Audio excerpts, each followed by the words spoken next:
बागेश्वर की, ललकार की, वो लगातार कथा वहां पर कर रहे हैं। लेकिन बाबा के हिंदू एकता के मिशन से बिहार की सियासत किस तरह से गरमाई है, ये आपको दिखाते हैं।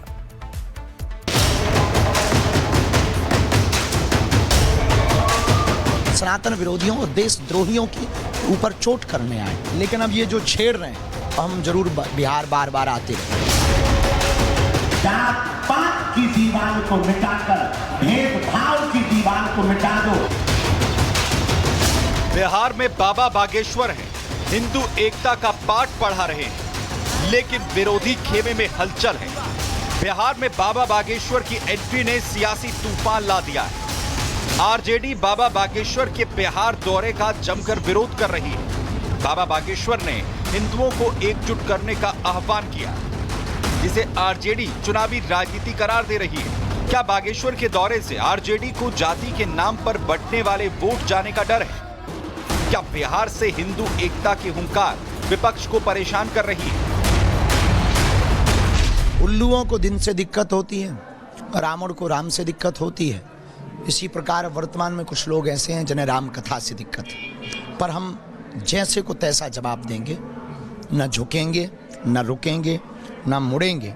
हम बिहार के लिए आए हैं, हम सनातन के लिए आए हैं, हम हिंदुओं के लिए आए हैं, हम देश में हिंदू एकता के लिए आए हैं।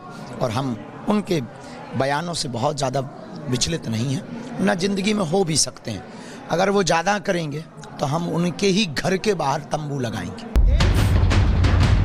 पंडित धीरेन्द्र शास्त्री के बिहार दौरे और हिंदू एकता की हुंकार सुन तेजस्वी बेचैन है, इसलिए तो आरक्षण की मांग करने लगे। तेजस्वी चाहते हैं कि आरक्षण की आड़ में हिंदुओं को जाति के नाम पर बटा रहने दिया जाए, लेकिन बागेश्वर बाबा जानते हैं हिंदुओं की एकता की ताकत। आज भी बिहार सरकार के वकील वगैरह कोर्टों में लड़ाई नहीं लड़ रहे हैं, बल्कि चाहते हैं कि आरक्षण खत्म हो जाए। इसी को देखते हुए आज राष्ट्रीय जनता दल की सुप्रीम कोर्ट ने अपना वकील खड़ा किए हुए हैं। वहाँ हम लोग चाहे सदन हो, सड़क हो या न्यायालय हो, हम लोग हर जगह इस लड़ाई को लड़ रहे हैं। ये बिहार सरकार डबल इंजन की आरक्षण चोर 18,222 नौकरियां लोगों ने खाने का काम किया, चोरी करने का काम। जो सनातन विरोधी हैं उन पर चोट किया। हम वोट के लिए थोड़ी आए, हम विरोधियों, सनातन विरोधियों और देशद्रोहियों के ऊपर चोट करने आए। हम तो पूरे देश में कोने कोने जा रहे हैं, लेकिन अब ये जो छेड़ रहे हैं, हम जरूर बिहार बार बार आते रहेंगे।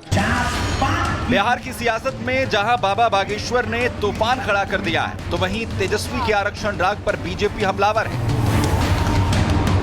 ये आरक्षण तो अपने परिवार को दे रहे हैं। आपने सुना डोमिसाइल की बात करते हैं, अपने साले को बाहर से ला करके राज्यसभा भेजते हैं। परिवार से बाहर निकल नहीं रहे हैं, ये आरक्षण की बात क्या करेंगे? पहले अपने परिवार का तो आरक्षण समाप्त करें। क्या वहाँ पर लालू परिवार से बाहर कोई व्यक्ति सीएम बन सकता है, सोच सकता है? बिल्कुल बेबुनियाद बात चुनाव के लिए। पंडित धीरेन्द्र कृष्ण शास्त्री हिंदू राष्ट्र की मांग से बिहार की राजनीति गर्मा गई है। आरजेडी शास्त्री पर वोट बैंक की राजनीति का आरोप लगा रही है। दूसरी तरफ बीजेपी है जो आरजेडी पर तुष्टीकरण का आरोप लगा रही है।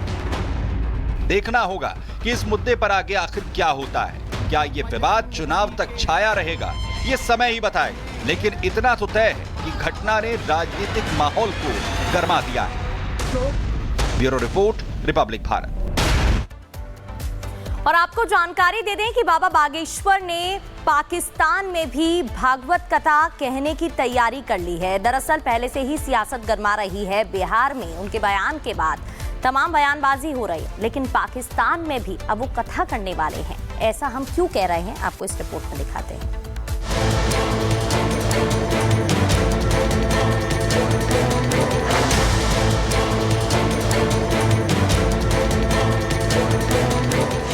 पाकिस्तान के कट्टरपंथियों को होली के रंग से दिक्कत है। भारत में जहां सभी धर्मों को खुले तौर पर अपने त्योहारों को मनाने की इजाजत है, तो वहीं पाकिस्तानी हिंदू त्योहारों के खिलाफ जहर उगलते दिखाई देते हैं। मगर अब इन कट्टरपंथियों को जवाब देने के लिए बागेश्वर धाम के धीरेन्द्र शास्त्री ने हुंकार भर दी है।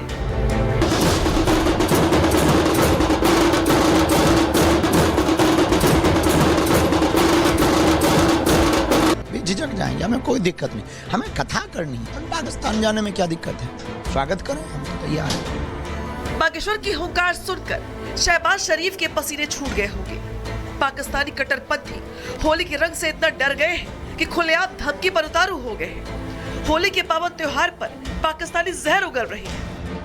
इंडिया के जो लोग हैं उनको वैसे ही मुसलमानों से एक चीर है, नफरत है, जो भी कहेंगे उनको मुसलमान अच्छे नहीं लगते। हमें होली नहीं पसंद, हमने उधर से सेफ रहना, और मतलब उनकी जो लाइफ है इंडिया में वो मुश्किल है मुसलमानों की। मुसलमानों का भी राइट है, वो जैसे मर्जी रहे वहाँ पे, जैसे मर्जी बाहर निकले। ज़रूरी तो नहीं है कि उन्हें बंद कर दिया जाए। वाकई वहाँ पे ना मुसलमानों को कोई ना कोई डर, और वैसे थोड़ा बहुत डर के रहना पड़ता है। मुसलमानों को अगर उन लोगों ने गुस्ल करके नमाज अदा करने गए हैं तो होली के नगरों में कुछ ऐसी चीज़ें भी मौजूद है जिससे आपका गुस्ल टूट सकता है। क्या चीज़ें मौजूद है? फॉर एग्जाम्पल उसके कलर में जैसे आई थिंक सो जैसे हराम चीज़, जैसे कोई पिग की ऐसी कोई चीज़ मौजूद होती है। वही पाकिस्तानी झूठा प्रोपेगेंडा फैला रही है जिनके यहाँ अल्पसंख्यक हिंदुओं पर अत्याचार होता है, हिंदुओं का जबरन। और अब अगली खबर छत्तीसगढ़ से आ रही है, जहां ये बताया जा रहा है कि भूपेश बघेल के घर पर ईडी की रेड चल रही है। उनके बेटे के घर पर भी ईडी की रेड चल रही है। 14 ऐसे ठिकाने हैं जहां पर जो ईडी है वो इस वक्त एक्शन ले रही है। भूपेश बघेल की मुश्किलें बढ़ती हुई नजर आ रही हैं। लगातार वो सबूत खंगाले जा रहे हैं, जिसको लेकर के जो ईडी है जो जांच पड़ताल कर रही है। बड़ी खबर इस वक्त आपको बता दें, भूपेश बघेल के भिलाई वाले घर पर ईडी की रेड हो रही है। भूपेश के बेटे चैतन्य के घर पर भी ईडी की छापेमारी चल रही है। छत्तीसगढ़ में लगभग 14 ऐसे ठिकाने हैं जहां पर ईडी की रेड चल रही है। जो ईडी की टीम है वो तमाम सबूतों को खंगालने की कोशिश कर रही है। भूपेश बघेल के घर पर ईडी की रेड है, उनके बेटे चैतन्य बघेल के ठिकानों पर ईडी की रेड है, और एक दो नहीं बल्कि ऐसे 14 ठिकाने हैं जहां पर ईडी की रेड है।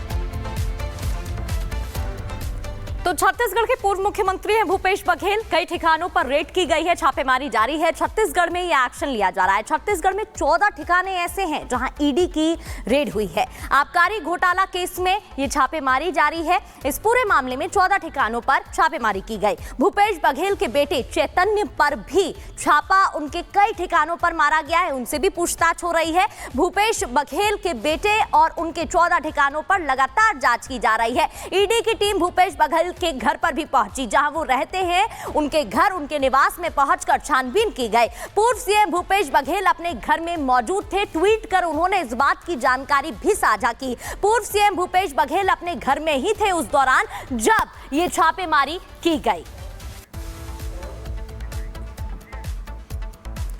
चलिए बढ़ते आगे, बात करते हैं बिहार में बागेश्वर की, ललकार की। वो लगातार कथा वहां पर कर रहे हैं, लेकिन बाबा के हिंदू एकता के मिशन से बिहार की सियासत किस तरह से गरमाई है ये आपको दिखाते हैं।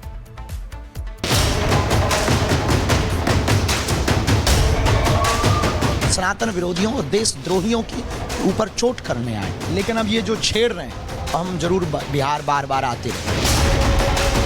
जात पात की दीवार को मिटाकर भेदभाव की दीवार को मिटा दो। बिहार में बाबा बागेश्वर हैं, हिंदू एकता का पाठ पढ़ा रहे हैं, लेकिन विरोधी खेमे में हलचल है। बिहार में बाबा बागेश्वर की एंट्री ने सियासी तूफान ला दिया है। आरजेडी बाबा बागेश्वर के बिहार दौरे का जमकर विरोध कर रही है। बाबा बागेश्वर ने हिंदुओं को एकजुट करने का आह्वान किया, जिसे आरजेडी चुनावी राजनीति करार दे रही है। क्या बागेश्वर के दौरे से आरजेडी को जाति के नाम पर बंटने वाले वोट जाने का डर है? क्या बिहार से हिंदू एकता की हुंकार विपक्ष को परेशान कर रही है? उल्लुओं को